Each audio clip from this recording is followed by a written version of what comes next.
Badu Expressway out on the sulfurous and photo.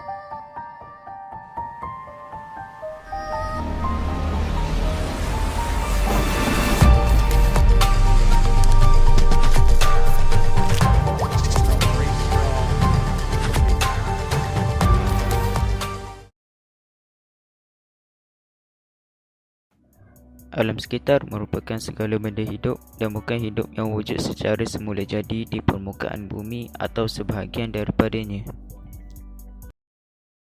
Pencemaran merupakan kemasukan bahan pencemar seperti bahan kimia, haba, cahaya dan tenaga ke dalam alam sekitar, mengakibatkan kesan yang memusnahkan sehingga membahayakan kesihatan manusia, mengancam sumber alam dan ekosistem serta mengganggu ameniti dan penggunaan alam sekitar. But I should be thinking about something else too. So this is Vibrio cholerae, the bacterium that causes cholera, a diarrheal disease that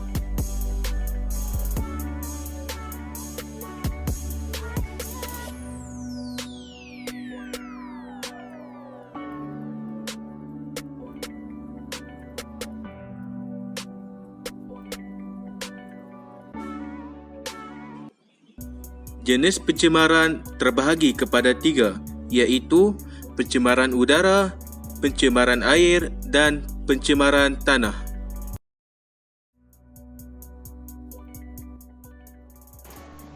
Pencemaran udara ialah pembebasan bahan kimia berbahaya atau benda asing yang lain ke dalam atmosfera. Contoh-contoh bahan pencemaran termasuklah karbon monoksida, sulfur dioksida, nitrogen dioksida. Pencemaran air turut menyumbang kepada kemusnahan alam sekitar. Adakah ini yang kita inginkan? Kepupusan sistem ekologi dan kepelbagaian biologi? Kadar kesihatan menurun akibat daripada air sungai yang tercemar? Nilai estetik sungai semakin menurun sehingga menjejaskan aktiviti pelancongan? Jika kita masih ingat lagi kepada peristiwa 7 Mac 2019, pencemaran sisa kimia telah berlaku di Sungai Kim Kim, Pasir Gudang, Johor akibat daripada tangan manusia yang tidak prihatin terhadap sungai. Aktiviti pembuangan sisa kimia secara haram ini telah menyebabkan pengeluaran asap toksik yang berbahaya sehingga menjejaskan sistem pernafasan masyarakat setempat, terutama sekali pelajar sekolah. Ayolah kita sama-sama menghentikan pembuangan sisa toksik berbahaya serta sampah sarap ke dalam sungai. Menyertai kegiatan pembersihan sungai melalui kempen yang dijalankan oleh Jabatan Alam Sekitar. Saban hari, masalah pencemaran semakin berleluasa dan berada pada kondisi yang kurang menyenangkan. Meskipun usaha telah dilakukan oleh pihak berwajib, masalah ini tetap juga berada pada takuk yang lama. Di manakah sikap keprihatinan kita terhadap alam sekitar? Populasi manusia yang kian meningkat pada hujung kurung ini telah membawa kepada peningkatan pelbagai masalah alam sekitar. Pencemaran alam sekitar diakibatkan oleh pelbagai pihak, antaranya ialah sektor pembangunan, sektor perindustrian dan sektor pertanian. Selain itu, pencemaran alam sekitar disebabkan oleh pembalakan haram, asap kenderaan, pembakaran terbuka dan pembuangan sampah yang tidak terkawal. Masalah ini semakin serius dan telah diiktiraf sebagai masalah sedunia dan telah dibincangkan di sidang Puncak Bumi di Rio de Janeiro pada 1992. Aktiviti-aktiviti manusia kini yang hidup dengan kemajuan sains dan teknologi serta mementingkan pembangunan ekonomi merupakan punca pencemaran yang utama. Namun, persoalannya sejauh manakah amalan kitar semula ini dipraktikkan oleh masyarakat kita pada hari ini?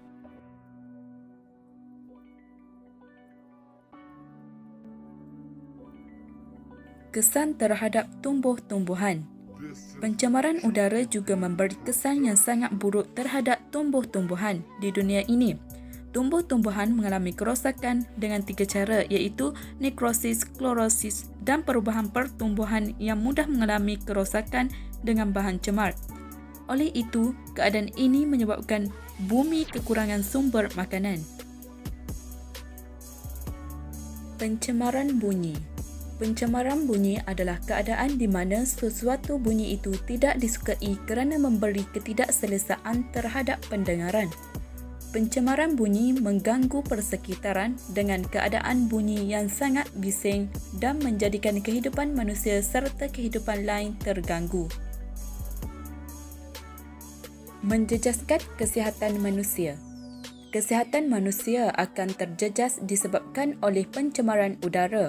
Gas-gas seperti karbon monoksida akan meracuni sistem pengangkutan oksigen dalam darah yang melambatkan tindak balas manusia sehingga menyebabkan mengantuk, lelah dan mengurangkan fungsi paru-paru dan mengakibatkan pelbagai jenis penyakit.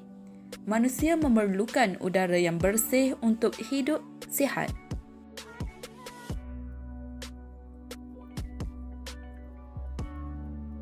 Apakah yang boleh kita lakukan bagi mengelakkan berlakunya pencemaran alam sekitar daripada terus berleluasa ialah: yang pertama, kita boleh melakukan aktiviti menghijaukan kawasan dengan penanaman semula tumbuh-tumbuhan supaya pokok-pokok yang ditanam dapat membekalkan oksigen yang baru kepada muka bumi. Seterusnya, kita juga boleh menjalankan aktiviti proses kitar semula bahan buangan ataupun bahan terpakai seperti botol, tayar, kotak-kotak dan sebagainya supaya dapat mengelakkan berlakunya pembaziran dan pembuangan yang membawa kepada pencemaran alam sekitar di mana bahan-bahan yang terpakai ini merupakan bahan-bahan yang tidak mudah dilupuskan.